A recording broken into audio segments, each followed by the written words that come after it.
পবিত্র কোরআনে হাকিম থেকে সূরাতুল মায়েদার 105 নম্বর আয়াত তেলাওয়াত করেছি। আজকের আলোচ্য বিষয় হলো সামাজিক জীবন সংশোধন ও সামাজিকতার নীতিমালা।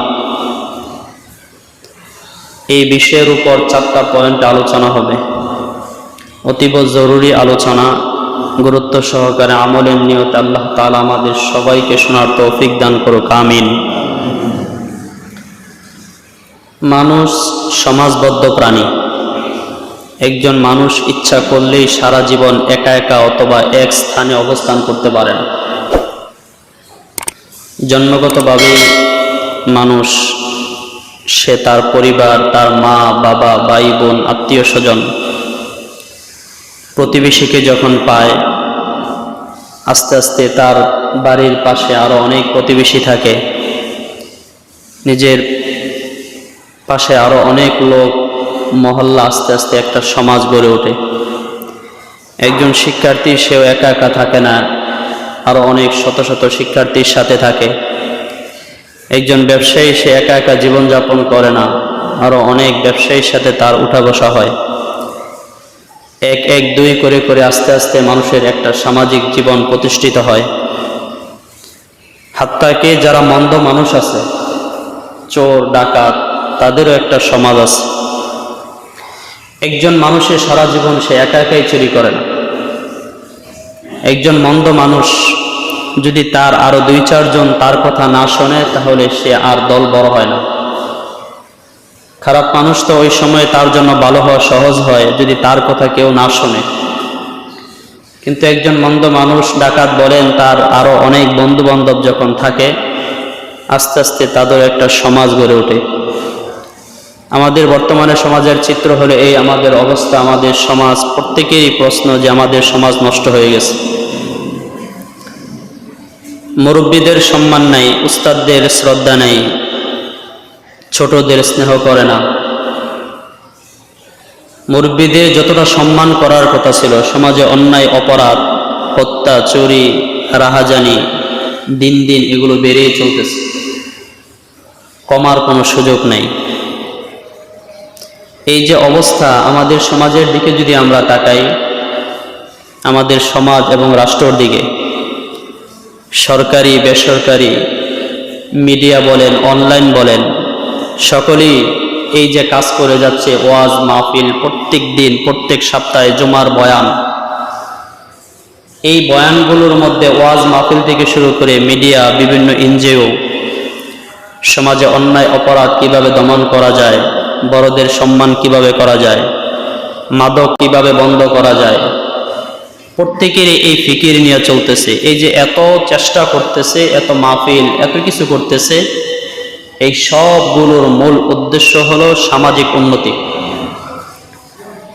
কিন্তু তার বাস্তবতা কি? আমাদের সমাজের অবস্থা, সমাজে অন্যায় অপরাধ, হত্যা, চুরি, রাহাজানি, দর্শন, এগুলো কি কমতেছে? বিন্দুমাত্র না। তাহলে এই যে সবাই মিলে চেষ্টা করতেছে সমাজের উন্নতি সাধন করার জন্য, সবাই আমরা ফিকির করতেছি, সরকারিভাবে বলেন, বেসরকারিভাবে বলেন, অনলাইনে বলেন, মিডিয়াতে, বিভিন্ন জায়গায়, সবার একটাই ফিকির, সমাজ উন্নত হওয়া। তাহলে আমাদের এই সমস্যা, আমাদের এই চেষ্টা ব্যর্থ হচ্ছে কেন? তার কারণ কি? সর্বপ্রথম এই আমাদের সমস্যা কোথায়, এটা বের করতে হবে আগে। যদি সমস্যা বের করা যায়, তাহলে সমাধান করা একেবারেই সহজ। যেহেতু রাসূলুল্লাহ সাল্লাল্লাহু আলাইহি ওয়াসাল্লাম, সাহাবে কেরাম মিলে আইয়ামে জাহেলিয়ার একটা যুগ ছিল, যে যুগটা সবচেয়ে মন্দ, খারাপ যুগ হিসাবে আখ্যায়িত ছিল। যে যুগটা নবীজি সাল্লাল্লাহু আলাইহি ওয়াসাল্লাম এবং সাহাবে কেরাম মিলে অল্প সময়ের মধ্যে পৃথিবীর বুকে এমন একটা সোনালী সমাজ উপহার দিয়েছিলেন, যেটা বিগত পৃথিবীর সূচনা লগ্ন থেকে কেউ পারে না।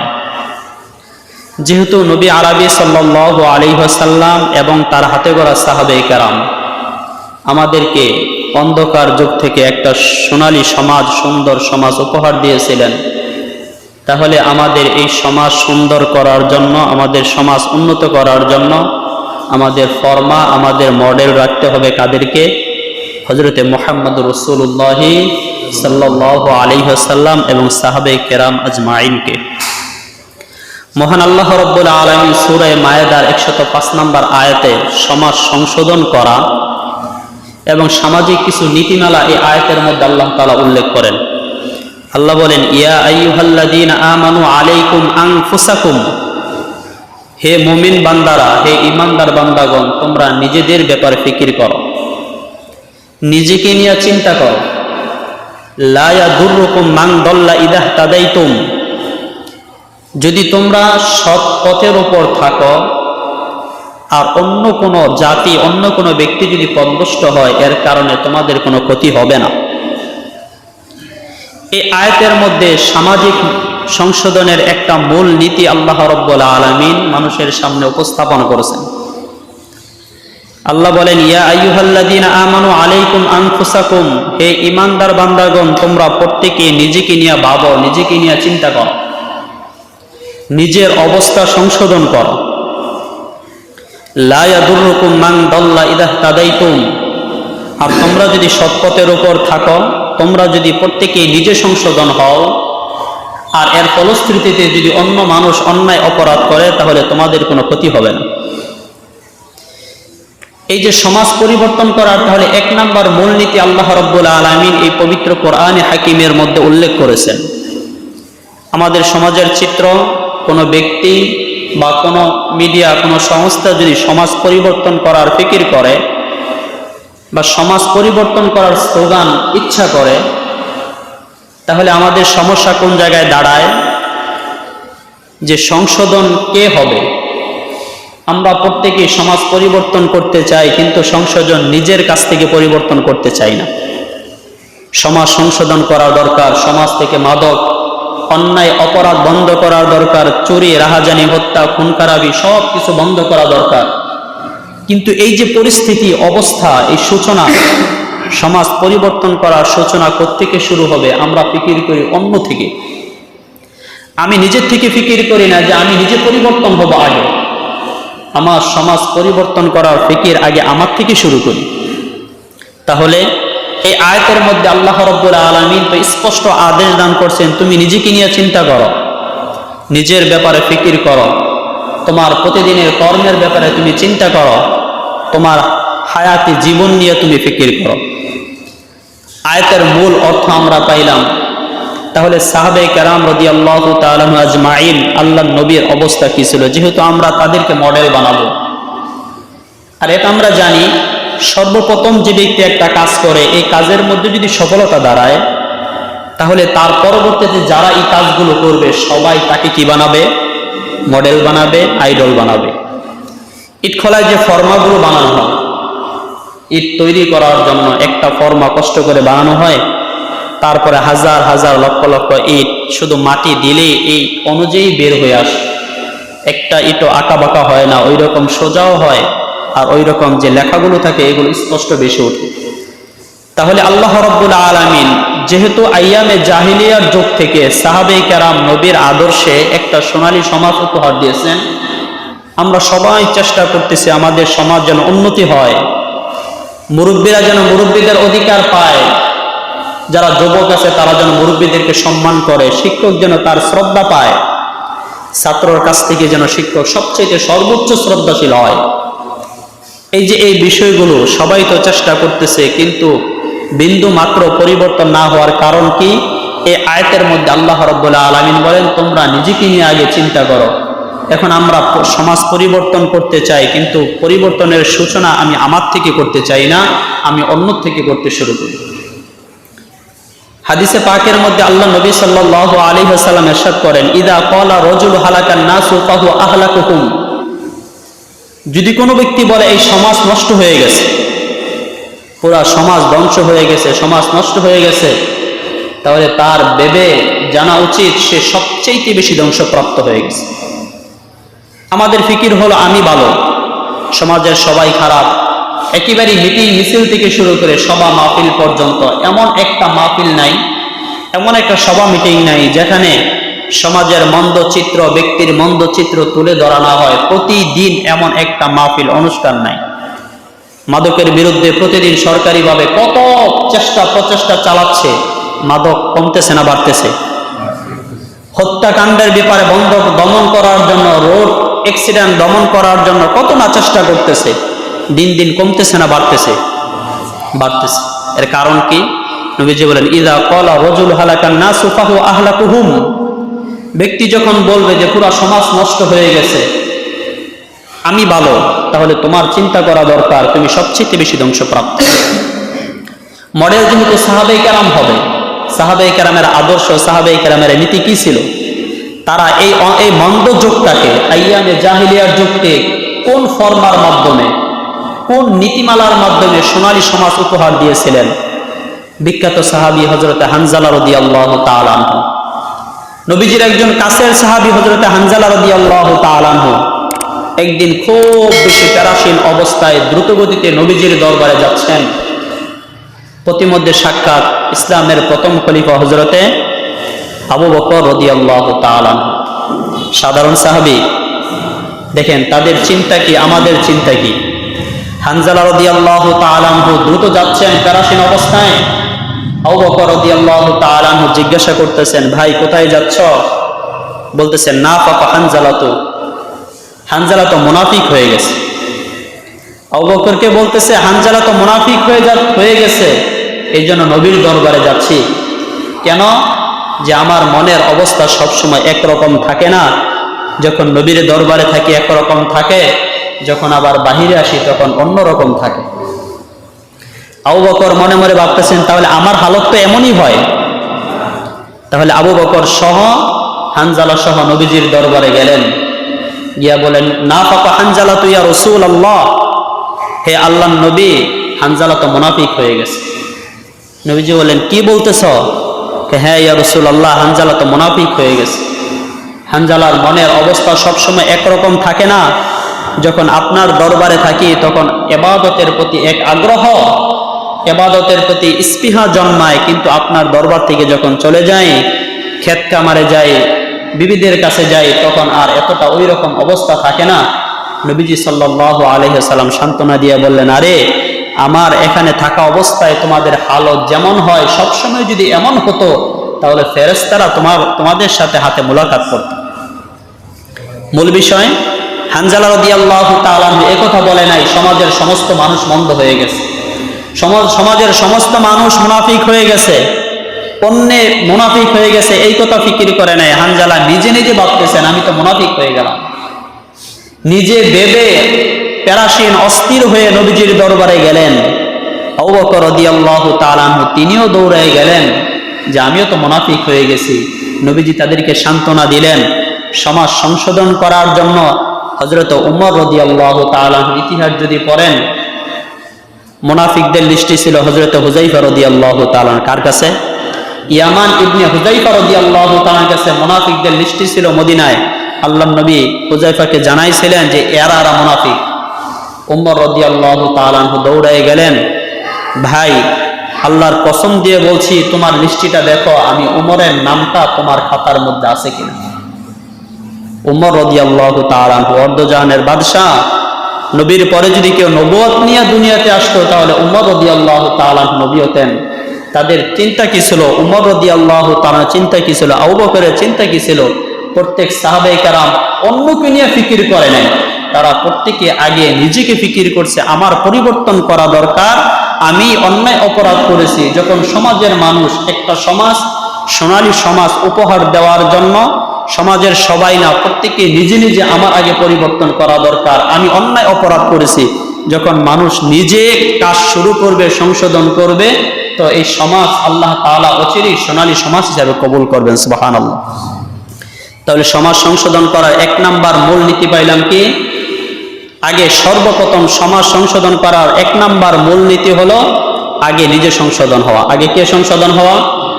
আগে নিজে সংশোধন হওয়া। আগে আমি সংশোধন হব, আমার থেকে সংশোধনের সূচনা আমি শুরু করব। অন্য কে করবে এটা না, বরং আমি অন্যায় অপরাধ করেছি, আমি ভুল করছি, আমার পক্ষ থেকেই সূচনা শুরু হোক। আমি অপরাধ করে ফেলেছি।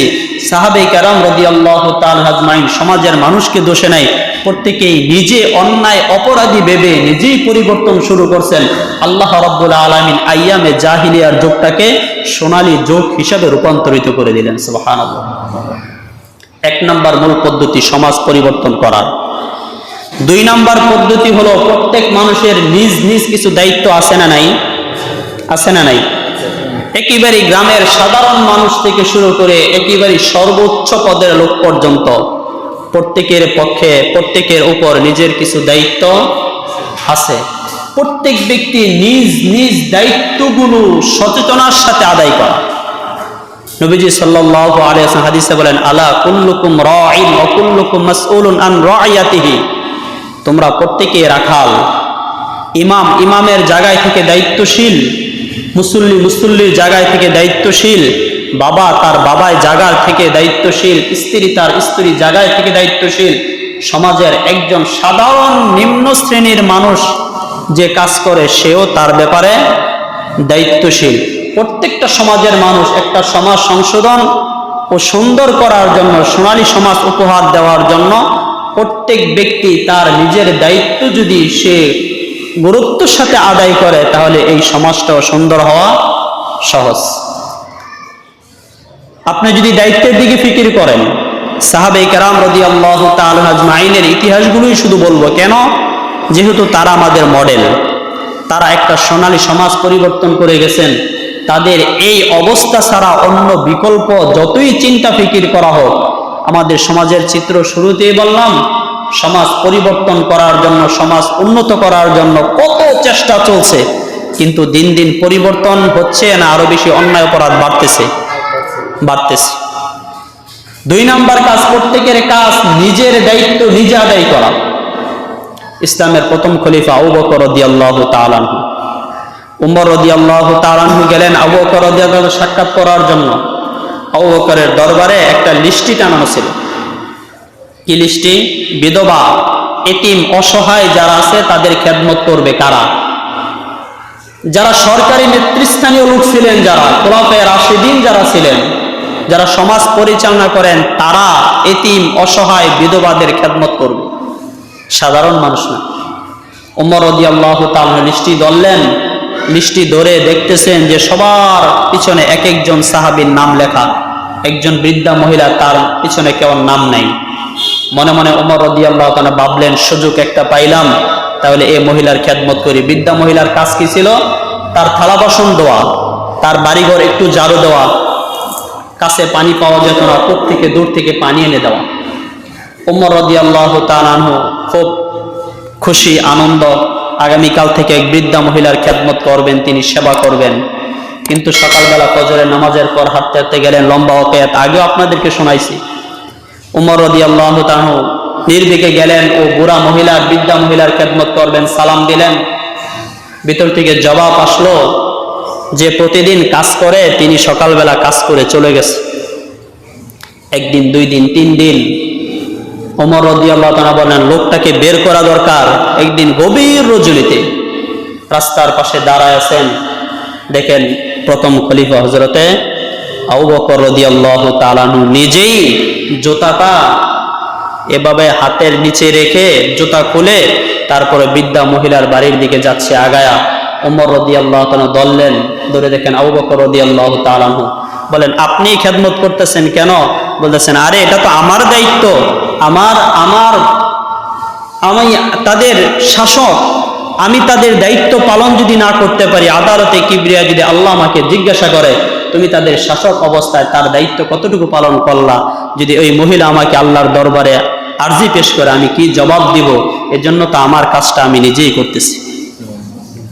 উমর রাদিয়াল্লাহু তাআলা বললেন, তাহলে জুতা হাতে কেন?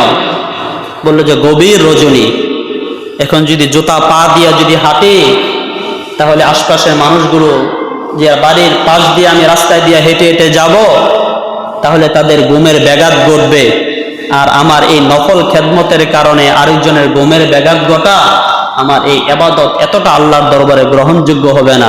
জুতার শব্দ হবে, এই জন্য আমিরুল মুমিনিন আবু বকর রাদিয়াল্লাহু তাআলা রাস্তা দিয়া, কঙ্করময় রাস্তা, এখানে জুতা পা না দিয়ে জুতাটা আস্তে করে হাতে নিয়ে তারপর খেদমত করতে যাচ্ছেন। আর আমাদের অবস্থা, আমাদের অনুষ্ঠানগুলোর হালত, ফজর পর্যন্ত এমন শব্দ হয় সবাই আরামসে ঘুমাইতে পারে। ফিকির কোথায়? সাহাবায়ে কেরামের চিন্তা কি ছিল, আর আমাদের চিন্তা কি, আমাদের হালত কি, আমাদের অবস্থা কি? তাহলে আমাদের সমাজ কিভাবে পরিবর্তন হবে? প্রত্যেকের নিজ নিজ দায়িত্ব সচেতনার সাথে আদায় করা। যেমনি আবু বকর রাদিয়াল্লাহু তাআলা নিজের দায়িত্ব আদায় করছিলেন, খোলাফায়ে রাশিদিন নিজের দায়িত্ব পালন করছিলেন। ভাই, এটাই বাস্তব চিত্র। আপনি যদি একটা সোনালী সমাজ উপহার দিতে চান, এই সাহাবায়ে কেরামের আদর্শ ছাড়া কিয়ামত পর্যন্ত সোনালী সমাজ উপহার হবে না। কিচ্ছিত কাল আগেও সম্ভব ছিল না, আর কোনোদিন সম্ভব হবে না। 2 নাম্বার পদ্ধতি, নিজের দায়িত্ব নিজে আদায় করা। 3 নাম্বার, সমাজে থাকতে হলে সমাজে কিছু ন্যায় বিচারের দরকার আছে না নাই? কিছু বিচারের কাজ হয় না?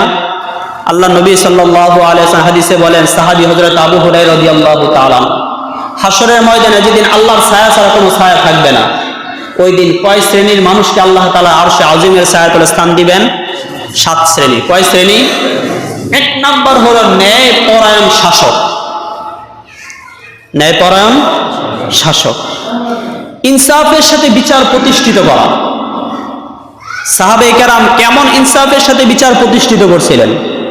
এখানে এই ইনসাফের আদালতে কিবরিয়া হাসরের ময়দানে আল্লাহর ছায়াতলে স্থান পাওয়ার জন্য রাজা, বাদশাহ, সুপ্রিম কোর্ট, হাইকোর্ট, এমপি, মন্ত্রী হওয়া জরুরি না।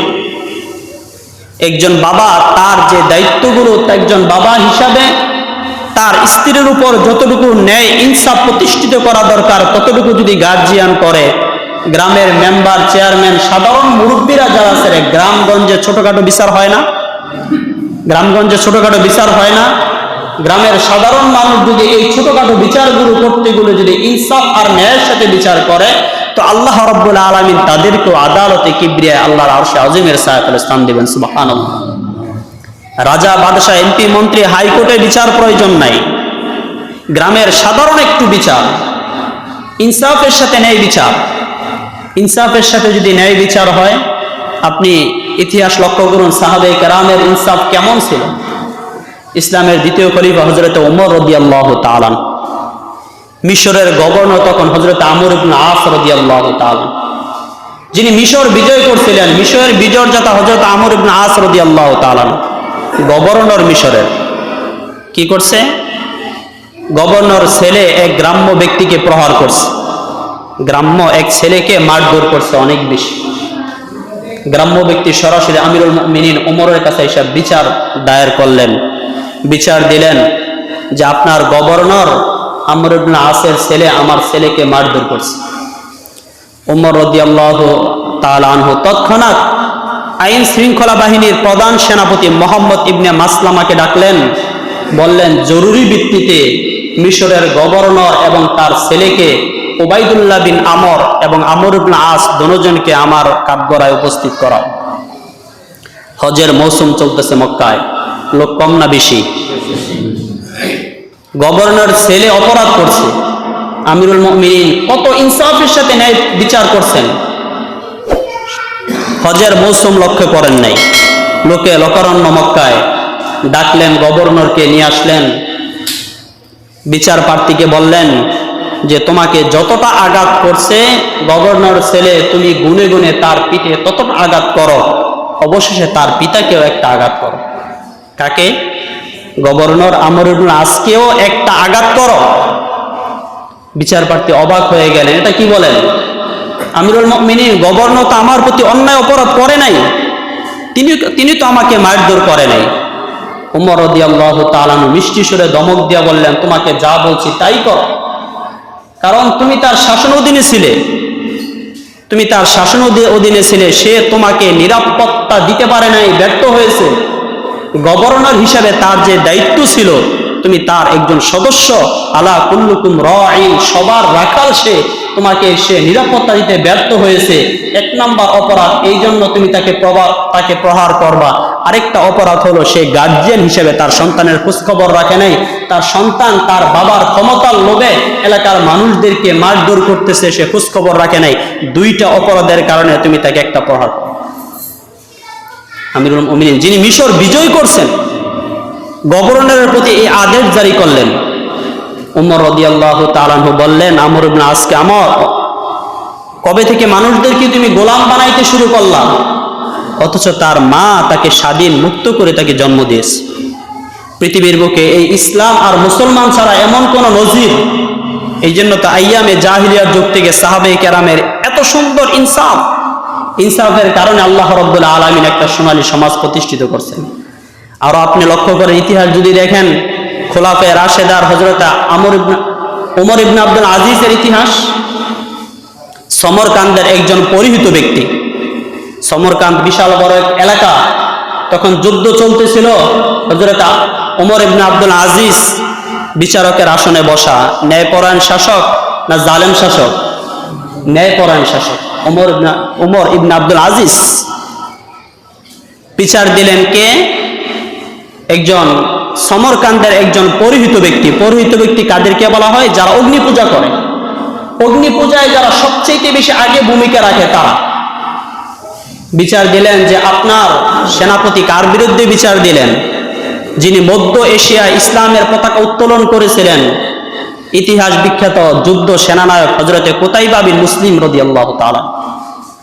বিচার দিলেন যে আপনার এই সেনাপতি আমাদের উপর অতর্কিতভাবে হামলা করে আমাদের দেশ বিজয় করে নিয়ে গেছে। যুদ্ধ চলতেছে, এটা হতেই পারে, কিন্তু ওমর ইবনে আব্দুল আজিজের কাছে বিচার দিলেন, আমাদেরকে কিছুই বলে নাই, অতর্কিতভাবে হামলা করেছে। ওমর ইবনে আব্দুল আজিজ তাকে ডাকলেন, কুতাইবাকে, কুতাইবা, পরিহিত যা বলতেছে এগুলো কি সব সত্য? কয় জি হ্যাঁ। তবে আমার একটু কথা আছে আমিরুল মুমিনিন। কি কথা? যুদ্ধের কৌশল পরিচালনা করতে গিয়ে আমরা সমরকান্ত অনেক বিশাল এলাকা, আশপাশের অঞ্চলগুলো যখন আমরা ইসলামের দাওয়াত দিয়েছি, যুদ্ধ পরিচালনা করতে গেলে কেউ প্রতিরোধ করে নাই, সবাই মাথা নত করে ইসলাম ধর্ম গ্রহণ করছে। মনে মনে ভাবলাম এই এলাকাও সম্ভবত এমনই হবে, কেউ প্রতিরোধ করবে না, এই জন্য আমরা এই এলাকাও দখল করছি। ওমর ইবনে আব্দুল আজিজ বললেন, তোমার কাছে তিনটা অপশন ছিল। এক নম্বর অপশন, তুমি তাদেরকে মুসলমানের দাওয়াত দিছ? না। তাদেরকে জিজিয়ার আহ্বান জানাইছ? না। তাদেরকে যুদ্ধের ঘোষণা করছ? না। মুসলমানের দাওয়াতও দেওয়া নাই, জিজিয়ার ঘোষণাও করো নাই, যুদ্ধের ঘোষণাও করো নাই, এমনি তুমি তাদেরকে হঠাৎ তাদের উপর আক্রমণ করে এই দেশ বিজয় করে নিয়েছ। যাও, মুহূর্তের মধ্যে সমরকান পুরা দেশ থেকে মুসলমানদেরকে বের করে দাও। একজন হিন্দু অগ্নিপূষকের এক বিচার, অল্প সময়ের মধ্যে পরিহিত অবাক হয়ে গেলেন, এটা কেমন বিচার? 1-2 মিনিটের মধ্যে একটা মামলা নিষ্পত্তি হয়ে গেল। যুদ্ধ চলতেছে, যুদ্ধের ময়দানে ওমর ইবনে আব্দুল আজিজের আদেশ, সমরকান থেকে মুসলমানদেরকে বের করে দাও। মুহূর্তের মধ্যে মুসলমানদেরকে বের করে দেওয়া হলো। ইতিহাস সাক্ষী, তারপরে মুহূর্তের মধ্যে সমরকানবাসী যারা ছিল সবাই স্ব ইচ্ছায় ইসলামের ছায়াতলে, সুশীতল ছায়াতলে আশ্রয় গ্রহণ করেন। সুবহানাল্লাহ। তাদের তাহলে সোনালী সমাজ সংশোধন করার মূলনীতি, 1 নাম্বার নীতি হলো নিজে পরিবর্তন করা, নিজে পরিবর্তন হওয়া। 2 নাম্বার কাজ হলো প্রত্যেকের নিজের দায়িত্বগুলো যথাযথভাবে আদায় করা। 3 নাম্বার কাজ হলো ইনসাফের সাথে ন্যায় বিচার করা। 4 নাম্বার কাজ হলো শরীয়ত বিরোধী সামাজিকতা প্রত্যাখ্যান করা। শরীয়ত বিরোধী সামাজিকতা কি করা? প্রত্যাখ্যান করা, বাদ দেওয়া। যদি শরীয়ত বিরোধী সামাজিকতা প্রত্যাখ্যান না করা হয়, অনেক অকেয়াত অভাব নাই। উদাহরণ দিলে আপনারা একের পর এক শুনতে থাকবেন। আপনি ইতিহাস লক্ষ্য করেন, মুসলিম জাতির পিতা হযরত ইব্রাহিম নবীন আলাইহিস সালাতু ওয়াস সালামের সমাজটা কেমন ছিল? শুধু সামাজিকতা ছিল? পুরো পৃথিবী দেশব্যাপী কি ছিল? অগ্নি পূজা ছিল, মূর্তির পূজা ছিল, মাছের পূজা, চন্দ্রের পূজা, গাছের পূজা। একজন ইব্রাহিম ছোট্ট বাচ্চা, সে বললেন না, এই সামাজিকতা গ্রহণ করা যাবে না, এই সামাজিকতা বাদ, আল্লাহ এবং রাসূলের সুন্নাহ বাদ দিয়ে এই সামাজিকতার সাথে একমত পোষণ করা যাবে না। কি হয়েছে?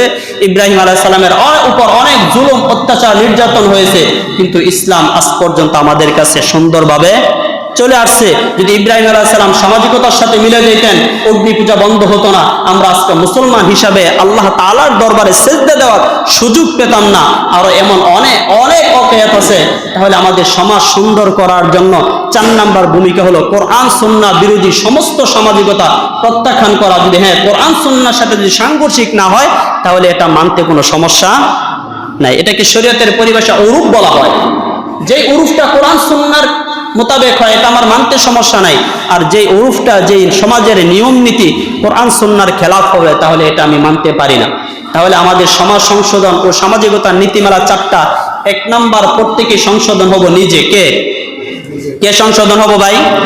সমাজ পরিবর্তন করার জন্য 1 নাম্বার নিজে সংশোধন হব। 2 নাম্বার, প্রত্যেকে নিজের দায়িত্বগুলো ভালোভাবে আদায় করব। 3 নাম্বার, ইনসাফ সাথে ন্যায় বিচার করব। 4 নাম্বার, শরীয়ত বিরোধী সামাজিকতা বাদ দিব। এই 4টা মূল নীতি যদি সামনে রেখে আমরা কাজ করতে পারি, আল্লাহ রাব্বুল আলামিন যেমনিভাবে আইয়ামে জাহিলিয়ার যুগ থেকে সাহাবে কেরামের মাধ্যমে একটা সোনালী সমাজ উপহার দিয়েছেন, এত কষ্ট করা দরকার নাই। 4টা মূলনীতি আদায় করলে আল্লাহ রাব্বুল আলামিন যেই সমাজের মানুষ এই 4টা মূলনীতির উপর কাজ করবে, আল্লাহ তাদের সমাজটাকে সোনালী সমাজ হিসাবে কবুল করবেন। আল্লাহ আমাদের প্রত্যেককে এই 4টা কাজ মূলনীতি গ্রহণ করে আমাদের সমাজগুলো সুন্দর করার তৌফিক দান করুক। আমিন।